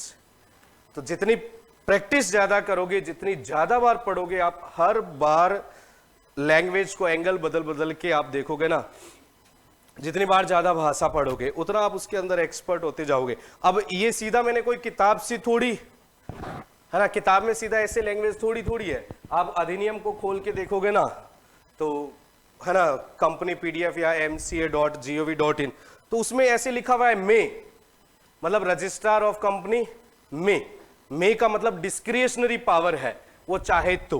कहीं सेल लगा हुआ है, कहीं और लगा हुआ है, कहीं एंड लगा हुआ है, तो उस अधिनियम को ही सीधा हिंदी ट्रांसलेट मैंने यहां पर किया है ना। तो आपको चिंता करने की, आपको सोचने की आवश्यकता नहीं है। आपका आधा काम सीधा मैंने यहां पर कर दिया है, आधा आपको प्रैक्टिस एंड प्रैक्टिस। ठीक है, केवल एक ही चीज ध्यान में रखना, मैं आपको कल भी बोला था कि मैं फर्स्ट ग्रेड के लिए खुद इतना कहते ना कि दीवाना खुद इतना आउट ऑफ माइंड हूं कि मैं हमेशा 2-3 घंटे तो इसके लिए एक्स्ट्रा चीजें कहीं से भी लाना है, क्या लाना है, तो हमेशा खुद भी एफर्ट्स करता रहता हूं, तो उतने एफर्ट्स आपको भी करने हैं। ठीक है, ठीक है ना। फर्स्ट पेपर भी यही से ले रहे हो ना, बाहर से थोड़ी ले रहा है कोई, कोई नहीं ले रहा बाहर से, यही से ले रहे हो ना फर्स्ट पेपर। खत्म किस किस की हो गई? चल रहे हैं अभी, खत्म किसी का नहीं हुआ फर्स्ट पेपर? एक ही बैच में बैठते हो सारे? अरे एक सुबह एक शाम के बैच में बैठते हैं क्या? सुबह वाले में कितना हो गया? खत्म हो गए, है ना। तो देखो उसका रजिस्टर जो सुबह वाला है वो आगे चल रहा है, तो फर्स्ट ग्रेड का फर्स्ट पेपर का रजिस्टर आपके पास में काफी बन गया होगा, भर गया होगा। रजिस्टर कहने का मतलब ये है ना, तो आप उसको भी साथ साथ में पढ़ना स्टार्ट कर दो, क्योंकि केवल सब्जेक्ट, ठीक है कि केवल सब्जेक्ट में महारत हासिल कर ली, लेकिन फर्स्ट पेपर में भी आपको वीक नहीं रहना है बाकी के बराबर, क्योंकि कॉमर्स के स्टूडेंट्स को, विद्यार्थी को जीके जीएस से डर लगता है, लगता है नहीं लगता है, और वही आर्ट्स के स्टूडेंट्स को मैथ से, है ना, स्टैटिक्स से उनको डर लगता है, लगता है नहीं लगता है। तो आपको फर्स्ट पेपर का जो जीके जीएस है तो बाकी से कमजोर नहीं पढ़ना है, मतलब बाकी के बराबर तो आपको कम से कम, आगे नहीं निकल पाए तो बाकी के बराबर तो आपको कम से कम चलना ही चलना है ना। जीके जीएस का समय बना लो कि भाई मुझे डेली का 1 घंटा जो है वो current affair, Rajasthan history, culture, geography जो जो आता है उसका समय निर्धारित कर लो। बाद में जाके आगे दिक्कत होती है, बाद में सोचते हैं कि जीके इतना बड़ा पोर्शन है कैसे कवर करे। तो अभी से प्रॉपर स्ट्रेटेजी लेके चलो, प्रॉपर प्लान लेके चलो कि भाई 1 घंटा तो मुझे कुछ भी हो जाए जीके जीएस पढ़ना ही पढ़ना है। तो लास्ट में मैं बता रहा हूँ ना, लास्ट में आप लोगों के मेरे पास में केवल फोन ही आएंगे, मैसेज ही आएंगे कि सर जीके का भार ज्यादा हो गया, जीके का भार ज्यादा हो गया, तो उसको पहले से ही साथ साथ में पढ़ना स्टार्ट कर दो। ठीक है, ऐसे एक्स्ट्रा ज्ञान देता रहता हूं मैं।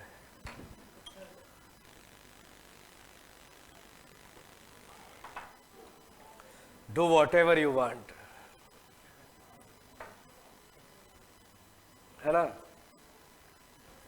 चले आगे, आरओसी चाहे तो क्या कर सकती है, 3 महीने और बढ़ा सकती है। तो ये अब एजीएम में मैं हल्का फुल्का बता देता हूं, हालांकि अपन मैनेजमेंट के अंदर पढ़ेंगे साधारण सभाएं, लेकिन वार्षिक साधारण सभा में क्या खास बात है जो मुझे ऑडिट में पढ़ानी पड़ी। एक तो समयावधि, दूसरी ये ध्यान में रखनी है कि वार्षिक साधारण सभा में ऑडिटर की अपॉइंटमेंट कहां की जाती है, वार्षिक साधारण सभा में की जाती है ऑडिटर की अपॉइंटमेंट। इसलिए हमें वार्षिक साधारण सभा की समयावधि के संबंध में समझने की जरूरत पड़ी।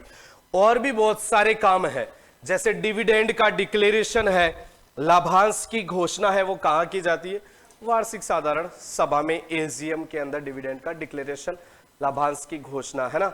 डायरेक्टर्स की भी अपॉइंटमेंट के संबंध में वार्षिक साधारण सभा। तो ये सारे काम अपन मैनेजमेंट में देखेंगे कि वार्षिक साधारण सभा में क्या क्या कार्य होता है। बट हम ऑडिट पढ़ रहे हैं तो ऑडिट में ध्यान में रखना, सेक्शन 139 क्या कहती है, वार्षिक साधारण सभा में ऑडिटर की अपॉइंटमेंट की जाएगी। अब कैसे की जाएगी उसको देखना है।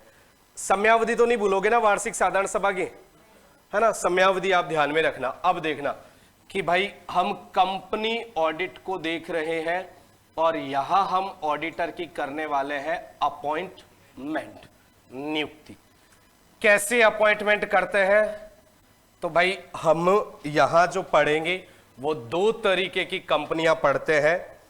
एक पढ़ते हैं गवर्नमेंट कंपनी, सरकारी कंपनी, और दूसरा जो पॉइंट हम पढ़ते हैं other than government. Other than government में बाकी सारी यहां आ जाएगी, सरकारी कंपनी। और नंबर 2 कौन सी है, गैर सरकारी कंपनी, गवर्नमेंट और अदर देन गवर्नमेंट। इसमें पब्लिक प्राइवेट सारी कंपनी आ जाएगी, बस सरकारी और गैर सरकारी, ये 2 पॉइंट आपको ध्यान में रखना है। अब क्वेश्चन केवल कंपनी कहता है ना, कंपनी, सरकारी नाम नहीं लिया है, तो इसका मतलब है कि प्रायोरिटी हमें किसको देनी है? कंपनी का मतलब वो सरकारी नहीं है। और स्पेसिफिक क्या होगा जब वो नाम लेगा? सरकारी कंपनी में ऑडिटर, और खाली कंपनी का मतलब अदर देन गवर्नमेंट, मतलब हमें इसे प्रायोरिटी देनी है। तो इसके दो टुकड़े हैं। एक, गैर सरकारी कंपनी नई बनी है, तो नई बनती है तो पहली बार ऑडिट होगी, तो इसके लिए प्रथम अंकेक्षक की नियुक्ति की जाएगी, फर्स्ट ऑडिटर की अपॉइंटमेंट की जाएगी। और कंपनी बने हुए समय हो गया, तो इसका मतलब क्या है? बाद के अंकेक्षक की नियुक्ति की जाएगी। तो फर्स्ट ऑडिटर और सब्सीक्वेंट ऑडिटर, पहला अंकेक्षक और बाद के अंकेक्षक। और सरकारी कंपनी अगर बनी है, नई कंपनी बनी है, तो सर यहां पर भी पहली बार जो ऑडिट होएगी उसके लिए हम फर्स्ट ऑडिटर अपॉइंट करेंगे, और उसके बाद की जितनी भी ऑडिटें होंगी उसके बाद के अंकेक्षक होंगे first auditor and subsequent auditor. क्योंकि मैं एक एक्स्ट्रा पॉइंट बता देता हूं कि भाई अगर शब्द कंपनी है ना, कोई सी भी कंपनी है, कंपनी अधिनियम 2013 के अंतर्गत रजिस्टर्ड हो गई या उसके पहले किसी अधिनियम के अंतर्गत रजिस्टर्ड हो गई, तो इन कंपनियों को ऑडिट करवाना क्या होता है? अनिवार्य होता है। अब सरकारी कंपनी है तो भी ऑडिट करवाना पड़ेगा, गैर सरकारी है तो भी ऑडिट करवानी है, प्रॉफिट में है तो भी ऑडिट करवानी है, लॉस में है तो भी ऑडिट करवानी है, पेड अप कैपिटल कम है ज्यादा है कोई फर्क नहीं पड़ेगा, ऑडिट अनिवार्य है। लेखा पुस्तकें भी रखना क्या है?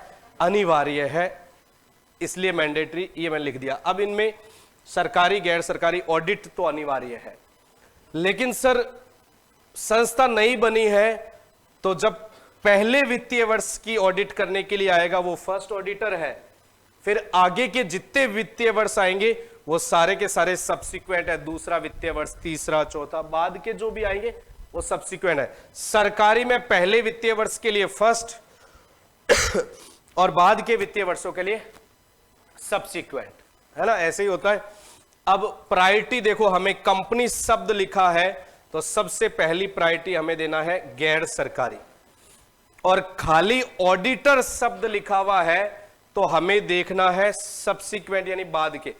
अगर वो बोलता है कि प्रथम अंकेक्षक की नियुक्ति, तो ही आपको प्रथम में आना है। सीधा बोलता है अंकेक्षक की नियुक्ति, ऑडिटर की नियुक्ति, तो मतलब वो नॉर्मल बातें कर रहा है। तो सबसे पहले प्रायोरिटी ये आती है 139 सबसेक्शन 1 में, है ना, 139 के सबसेक्शन 1 में, मतलब कंपनी में ऑडिटर की नियुक्ति के संबंध में धारा है 1391। फिर उसके बाद में सर सरकारी कंपनी, ये रहा सरकारी कंपनी, ऑडिटर ये आएगी 139 सबसेक्शन 5 में। अब 2, 3, 4 2, 3, 4 सबसेक्शन कहां है, वो इसकी एक्सप्लेनेशन है, इसकी स्पष्टीकरण है। अब मैं खाली फर्स्ट ऑडिटर बोलता हूं तो फर्स्ट ऑडिटर में सरकारी की तरफ जाओगे या गैर सरकारी? गैर सरकारी। मैंने बोला प्रथम अंकेक्षक की नियुक्ति, तो इसका मतलब सर सरकारी नहीं बोला ना, तो सरकारी नहीं बोला तो इसको पहली प्रायोरिटी देंगे और फिर इसको प्रायोरिटी देंगे 7। ये 4 सबसेक्शन भी आपको ध्यान में रखना है ना। कंपनी में प्रथम अंकेक्षक की नियुक्ति के संबंध में धारा कौन सी है? 1396। सरकारी कंपनी में प्रथम अंकेक्षक की नियुक्ति 1397। सरकारी कंपनी में केवल अंकेक्षक 1395 और कंपनी में अंकेक्षक तो 1391। ये ऐसे आपको प्रायोरिटी डिसाइड करनी है कि कौन सी धारा पढ़ रहे हैं। छाप लो, फिर चलते हैं आगे।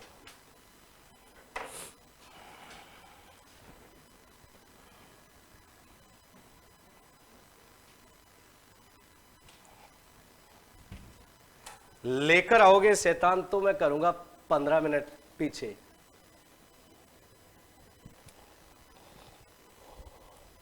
ऐसे कौन स्टूडेंट है जो 15 मिनट समय के कारण क्लास नहीं पहुंच पा रहे?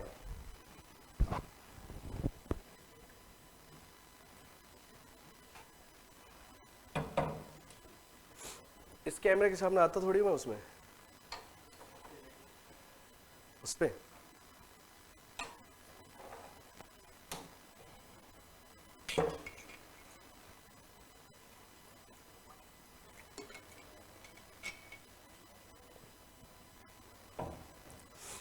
बताओ, एक्सक्यूज जेन्युइन है क्या या नहीं है? दिखाई नहीं दे रहा क्या आपको? ये कह रहा है कि सर टाइमिंग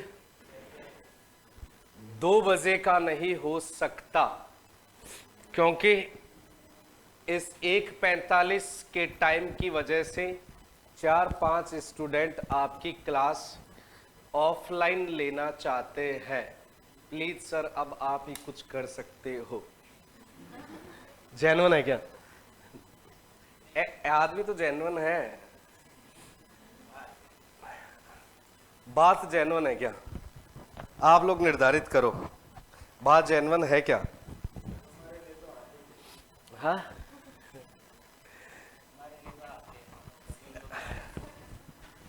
लग रहा है क्या जेन्युइन है? उनको बोलो समय जो है ना, उस समय पूरे उत्कर्ष के अकॉर्डिंग डिसाइड होता है। तो यहां नहीं पहुंच पा रहे तो 15 मिनट के बाद में लाइव है ना, तो 15 मिनट के बाद में लाइव देख लेना और नेक्स्ट बैच जब स्टार्ट करेंगे तो आप समय मुझे बताना, उसके अकॉर्डिंग बताएंगे। कहाँ चल रही है ये? जयपुर में चल रही है। मंडे को जोधपुर के अंदर भी स्टार्ट आई थिंक सो कर सकते हैं, है ना। सोमवार से जोधपुर के अंदर भी स्टार्ट कर सकते हैं जब मैं जोधपुर पहुंचूंगा तब। और आपकी बुक कब आएगी? बुक आएगी जिस दिन नोटिफिकेशन आएगा उसके 2 दिन के बाद में, है ना। बाई चांस कोई टॉपिक चेंज कर दे, कोई घटा दे, कोई बढ़ा दे, तो दोबारा पैसे लग जाएंगे आप लोगों के। नहीं लगेंगे? दोबारा पैसे लग जाएंगे। तो क्या मतलब है बताओ? चले आगे। ये कोर्स में वादा थोड़ी किया हुआ है कि यहां पे फ्री में देंगे। किसने किया? मैंने तो कोई नहीं वादा किया है। मेरे हाथ में बताओ क्या है, बताओ। ठीक है, पहले सरकारी खत्म कर दें। सरकारी कंपनी हेडिंग लगाओ, सरकारी कंपनी। सरकारी कंपनी, इस सरकारी कंपनी में फर्स्ट ऑडिटर को देखते हैं।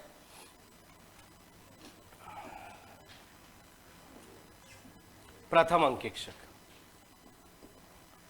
First auditor. सेक्शन कौन सी है? प्रथम अंकेक्षक की नियुक्ति 139 सबसेक्शन 7। ठीक है, सबसेक्शन 7, 139 सबसेक्शन 7 कैसे की जाएगी? तो देखना कि भाई कंपनी का जो रजिस्ट्रेशन हुआ है, क्योंकि नहीं तो है कंपनी, है ना, कंपनी के रजिस्ट्रेशन से, कंपनी के पंजीयन से 60 दिनों के भीतर भीतर किसके द्वारा अपॉइंटमेंट की जाएगी?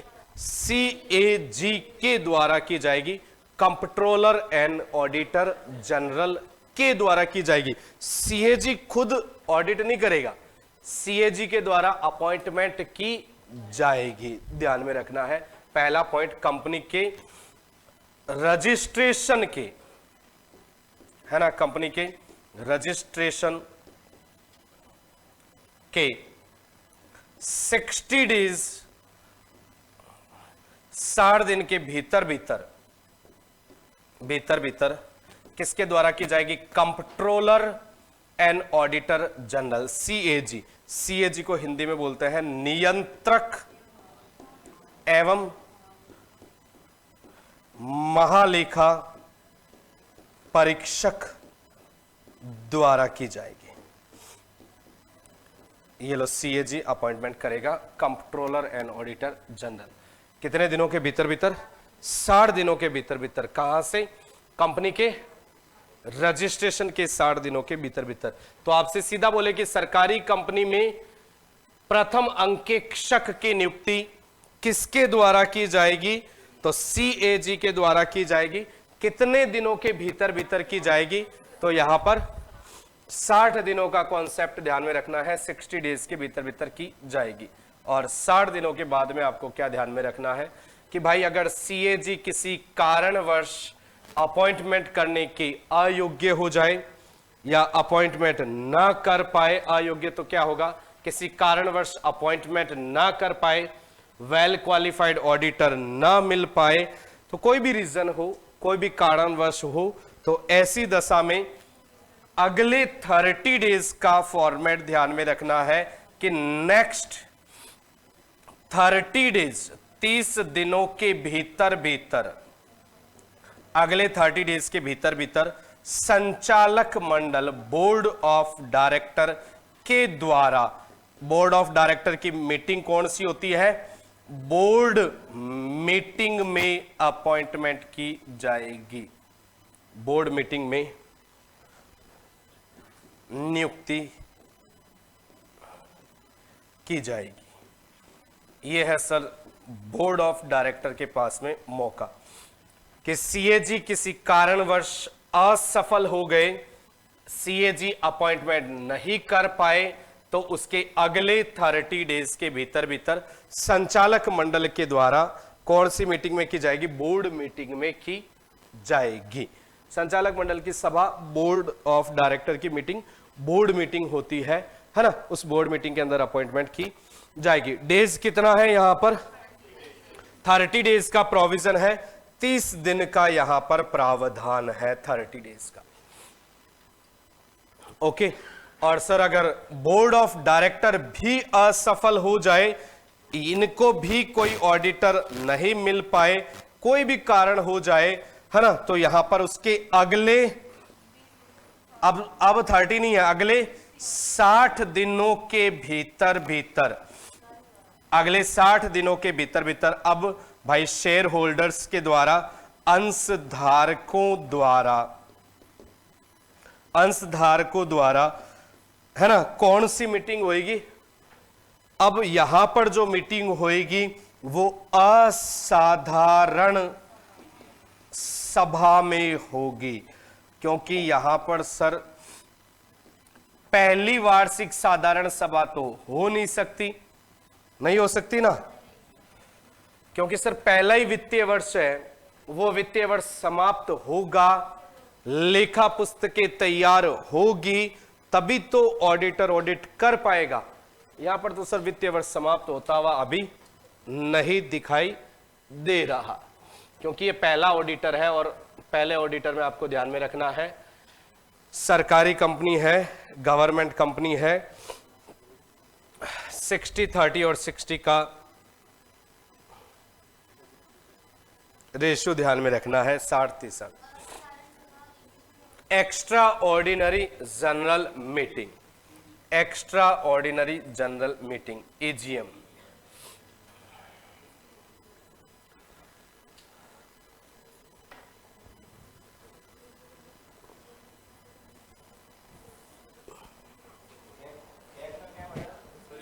कंट्रोलर, एजीएम, उसके अगले 60 दिन। हाँ, एक्स्ट्रा ऑर्डिनरी, एक्स्ट्रा ऑर्डिनरी यही तो है, वो डायरेक्टर की मीटिंग को बोर्ड मीटिंग कहते हैं। डायरेक्टर, हाँ, डायरेक्टर्स होते हैं ना कंपनी के संचालक, तो इनकी जो मीटिंग रखी जाती है उनको हम बोर्ड मीटिंग कहते हैं, है ना। ये दिन प्रतिदिन के कार्य के संबंध में, संचालन के संबंध में, निर्देशन के संबंध में मीटिंग रखी जाती है। बोर्ड मीटिंग जब अपन मैनेजमेंट पढ़ेंगे ना तो बोर्ड मीटिंग बताऊंगा कि वित्त वर्ष के दौरान 4 बोर्ड मीटिंग है ना, उसमें कितना अंतराल। Auditor general, controller and auditor general, CAG। फिर कोई पेनल्टी के प्रोविजन है ना, मतलब अपॉइंटमेंट तो CAG ही करता है, लेकिन कानून को थोड़ा सा आसान बनाने के लिए कि भाई ऐसा नहीं हो तो यहां तक आपको माफ है, और फिर उसके बाद में अपॉइंटमेंट नहीं की है तो अब आप पर पेनल्टी, जो धारा 147 पढ़ाऊंगा उस धारा 147 में पेनल्टी अपन लगाएंगे, है ना। छोटे बच्चे आगे बैठे, हाँ नहीं दिखाई देता ना तो आगे बैठना है।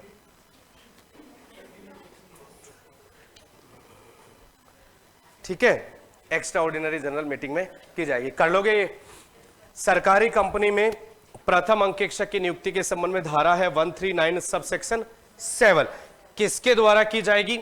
रजिस्ट्रेशन के 60 दिनों के भीतर भीतर CAG द्वारा की जाएगी, और CAG किसी कारणवश असफल हो जाए तो अगले 30 डेज के भीतर भीतर संचालक मंडल के द्वारा बोर्ड मीटिंग में की जाएगी, और बोर्ड ऑफ डायरेक्टर भी अगर असफल हो जाए तो उसके अगले 60 दिनों के भीतर भीतर शेयर होल्डर्स के द्वारा असाधारण सभा एक्स्ट्रा ऑर्डिनरी जनरल मीटिंग में की जाएगी। मतलब यहां पर 60, 30 और 60, ये ध्यान में रखना। और सीधा पूछे कि भाई सरकारी कंपनी में अंकेक्षक की नियुक्ति कौन करेगा, तो CAG करेगा। कितने दिनों में करेगा, तो रजिस्ट्रेशन के 60 दिनों में। बस इतना तो आपको ध्यान रखना है, लेकिन वो आगे लैंग्वेज बढ़ाए तो उसके हिसाब से आपको आगे आंसर देना है। लेकिन रहेगा कब तक, रहेगा कब तक? अब चाहे CAG अपॉइंट करे, चाहे बोर्ड करे, चाहे शेयर होल्डर्स करे, रहेगा कब तक? जो पहली AGM है उस पहली AGM के निष्कर्ष तक रहेगा। तो यहां पे लिख लेना सीधा सीधा कि भाई प्रथम अंकेक्षक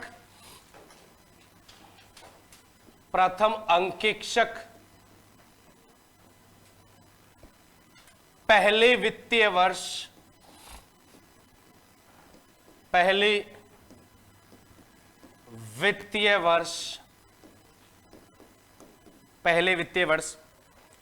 की समाप्ति के,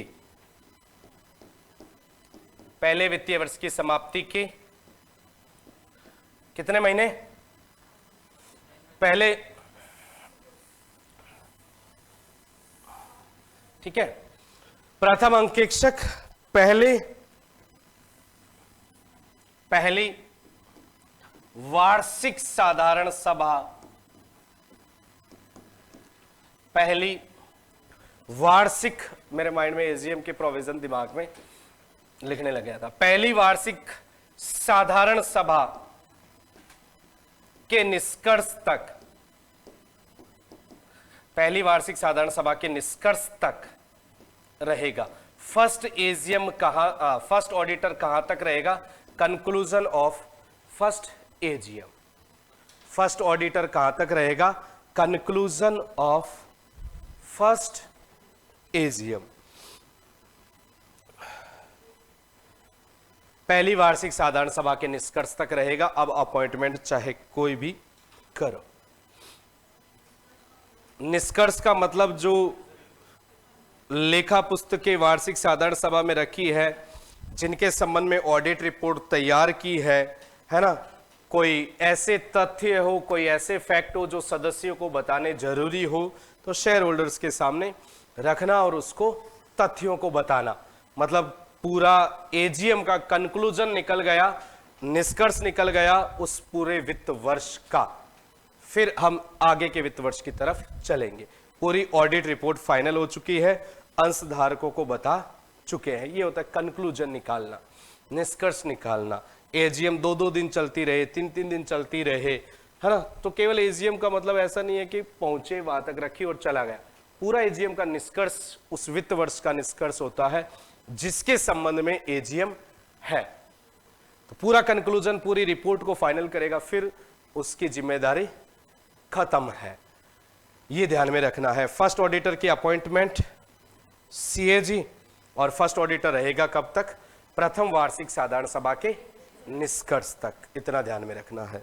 अब देखो सरकारी में बाद के ऑडिटर का क्या प्रोविजन है। अभी हम केवल अपॉइंटमेंट करवा रहे हैं सरकारी कंपनी में। सरकारी कंपनी तो पता है ना आपको, है ना, में बाद के। तो कुछ स्टूडेंट्स में जैसे कम ऑडिट स्टार्ट करता हूं तो ऐसे सोचते हैं कि भाई सरकारी कंपनी का क्या काम, वित्त वर्ष का क्या काम, वार्षिक साधारण सभा का क्या काम। तो सीधा ऑडिट पढ़ा रहे हो तो पहले ऑडिट क्या है, अंकेक्षण क्या है। तो भाई ऑडिट तो तब करेगा जब ऑडिटर आएगा, है ना। धारा 143 के अंदर अधिकार, कर्तव्य, उत्तरदायित्व है। तो धारा 143 तो तब आएगी जब धारा 139 आएगी, तभी तो धारा 143 आएगी बीच में, है ना। और धारा 139 के अंदर क्या लिखा हुआ है? एजीएम में अपॉइंटमेंट करो। तो मतलब एजीएम तो पता हो, कंपनी तो मतलब कंपनी तो पता हो, सरकारी कंपनी में ऑडिटर तो सरकारी कंपनी तो पता होना जरूरी है। तो एक सीक्वेंस होता है हर टॉपिक को पढ़ने का, एक तरीका होता है। अब देखो बीच बीच में वित्त वर्ष, कोई बीच में नहीं आएगा वित्त वर्ष, है ना। ऐसे वित्तीय विवरण कभी भी नाम आएगा तो वित्तीय विवरण नहीं आएगा। सरकारी कंपनी तो आपको पता है अब सारी चीजें, वरना मैं लिखता सरकारी कंपनी में ऑडिटर की अपॉइंटमेंट। तो सरकारी कंपनी नहीं पता तो फिर ऑडिटर अपॉइंटमेंट क्या करेंगे, है ना। धारा कौन सी है? अच्छा, केवल मैं बोलूं सरकारी कंपनी में ऑडिटर, तो आप फर्स्ट को मानोगे या सब्सिक्वेंट को? बाद को, है ना। तो जनरल क्वेश्चन ध्यान में रखना, बाद को अपन मानेंगे। 139 सब सेक्शन 5। अब इसमें देखो ऑडिटर की अपॉइंटमेंट कैसे होएगी। ये बाद का मतलब दूसरा तीसरा हर बार ऐसे ही है कि जैसे ही वित्तीय वर्ष स्टार्ट होगा, उस वित्तीय वर्ष स्टार्ट होने के 180 डेज के भीतर भीतर होगा। कितने? 180 डेज के भीतर भीतर आपको ऑडिटर की अपॉइंटमेंट करनी पड़ेगी। कहां से?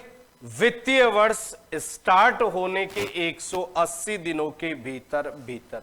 ऐसा प्रोविजन क्यों है, ऐसा प्रावधान क्यों है? देखना कि पहले तो आप संस्था को बनाओ, नई संस्था, कोई भी तारीख बता दो कि उस तारीख को संस्था बनी है। जैसे 29 नवंबर को बनी है, ये लो 29 नवंबर 2019 को कंपनी बनी है ना। इसका पहला वित्त वर्ष कहां तक आएगा? 31 मार्च 2020। ये तो 31 मार्च 2020, मतलब आपने नवंबर से लेकर मार्च तक के जो लेखा पुस्तकें तैयार की है, वित्तीय विवरण तो बनेंगे ही बनेंगे, बैलेंस शीट तो आपको बनानी है, ट्रांजैक्शन जो की है, लेन देन, उसका प्रॉफिट एंड लॉस तो बनाना है, और कंपनी है तो इस वित्त वर्ष की आपको ऑडिट भी करवानी है। तो ऑडिटर तो हम ले आएंगे, कहां से लेके आएंगे कि भाई जैसे ही रजिस्ट्रेशन हुआ 29 तारीख को, उसके 60 दिन में हमने ऑडिटर ले आया, क्योंकि गवर्नमेंट कंपनी है तो सीएजी के द्वारा ऑडिटर की अपॉइंटमेंट कर दी गई। मतलब नवंबर दिसंबर, ये मैक्सिमम टाइम है 60 दिन, तो नवंबर दिसंबर में ऑडिटर की अपॉइंटमेंट कर दी गई है ना। ये पहला ऑडिटर कौन से खातों को चेक करेगा? ये जो पहला वित्त वर्ष, यही तो है पहला वित्त वर्ष, चाहे 4 महीने का है, चाहे 15 महीने का होता, चाहे 6 महीने का, इस पहले वित्त वर्ष के खातों को चेक करेगा, और चेक करके, जांच करके, ऑडिट करके कहां रखेगा? एजीएम में, पहली वार्षिक साधारण सभा में रखेगा। और इसकी पहली वार्षिक साधारण सभा कहां होगी? सर इसकी पहली वार्षिक साधारण सभा होगी 31 दिसंबर 2020। ये वित्त वर्ष और ये एजीएम, है ना। तो मतलब इसके कंक्लूजन तक तो वो रहेगा ही रहेगा, लेकिन इसका मतलब ये नहीं है कि अगला जो वित्त वर्ष स्टार्ट, इस दौरान देखो अगला वित्त वर्ष स्टार्ट हो गया। वित्त वर्ष कहां स्टार्ट हो गया? 1 अप्रैल को ही अगला वित्त वर्ष स्टार्ट हो गया, 2020 को ये वित्त वर्ष स्टार्ट हो गया, और ये कहां खत्म होगा? 31 मार्च 2021। तो ये वित्त वर्ष की ऑडिट वो नहीं कर रहा, वो तो भाई ये जो वित्त वर्ष था ना, इसके संबंध में रिपोर्ट तैयार करना और एजीएम में रखना और चले जाना। लेकिन इस 31 मार्च के बाद में, इस 31 मार्च के बाद में अगला वित्त वर्ष भी तो स्टार्ट हो गया, अगला 1 तारीख को 1 अप्रैल 2020 से 31 मार्च 2021, और ये कब जाएगा है ना, एजीएम से पहले पहले चला जाएगा। तो ऐसा है कि जैसे मार्च के बाद में अगर अप्रैल या मई में ही एजीएम रख ली तो भाई इसका मई में इसका जाना निश्चित है, क्योंकि एजीएम के कंक्लूजन तक है ना। अप्रैल में एजीएम रख ली तो वहां, सितंबर में रख ली तो वहां, मतलब ये कोई 31 दिसंबर तो मैक्सिमम है ना भाई। 5 अप्रैल को एजीएम रख ली तो ये ऑडिटर तो जाएगा ही जाएगा पहला। तो इसके लिए क्या प्रोविजन है कि भाई प्रत्येक वित्तीय वर्ष स्टार्ट होते ही यहां 1 अप्रैल से लेकर आप 180 दिनों के भीतर भीतर, मैक्सिमम अवधि है ये 180 दिन, मतलब आपको ऑडिटर की अपॉइंटमेंट तो पहले ही करनी पड़ती है, 5-7 दिनों में, 10 दिनों में, 20 दिनों में कर लेते हैं अपॉइंटमेंट, लेकिन वित्तीय वर्ष स्टार्ट होने के 180 दिनों के भीतर भीतर आपको ऑडिटर की अपॉइंटमेंट करनी है। और ये ऑडिटर रहेगा कब तक? ये रहेगा जो अगली एजीएम आएगी ना उसके कंक्लूजन तक। तो इस वित्त वर्ष की एजीएम कब तक आएगी? 31 है ना, 30 सितंबर 2021 ही तो है ना। इस अवधि में एजीएम रखनी है। तो दूसरा ऑडिटर कहा इस एजीएम, इससे पहले पहले इसकी एजीएम के निष्कर्ष तक रहेगा। ये तो 31 मार्च के बाद 30 सितंबर तो मैक्सिमम अवधि है, लेकिन इसके बाद वित्त वर्ष भी तो स्टार्ट हो गया। तो उस वित्त वर्ष स्टार्ट होने के 1 अप्रैल 2021 से जो वित्त वर्ष 31 मार्च 2022 चलेगा, तो इनके खातों की थोड़ी ऑडिट कर देगा। तो इस वित्त वर्ष के स्टार्ट होने के फिर 180 डेज के भीतर भीतर अपॉइंटमेंट आपको करनी है। तो हर वित्त वर्ष के स्टार्टिंग में 180 डेज के भीतर भीतर आपको ऑडिटर की अपॉइंटमेंट करनी है, जो अगली वार्षिक साधारण सभा के निष्कर्ष तक रहता है। लेकिन अगली वार्षिक साधारण सभा के निष्कर्ष तक रहने का मतलब ये नहीं है कि ये जो आगे वाला वर्ष हो गया इसके भी आप खाते, लेखा पुस्तकें जांच करना स्टार्ट कर दो।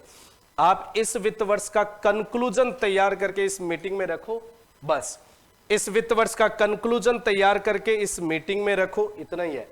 अगले वित्त वर्ष के कंक्लूजन के लिए हम ऑडिटर अपॉइंट कर रहे हैं, ये ध्यान में रखना है।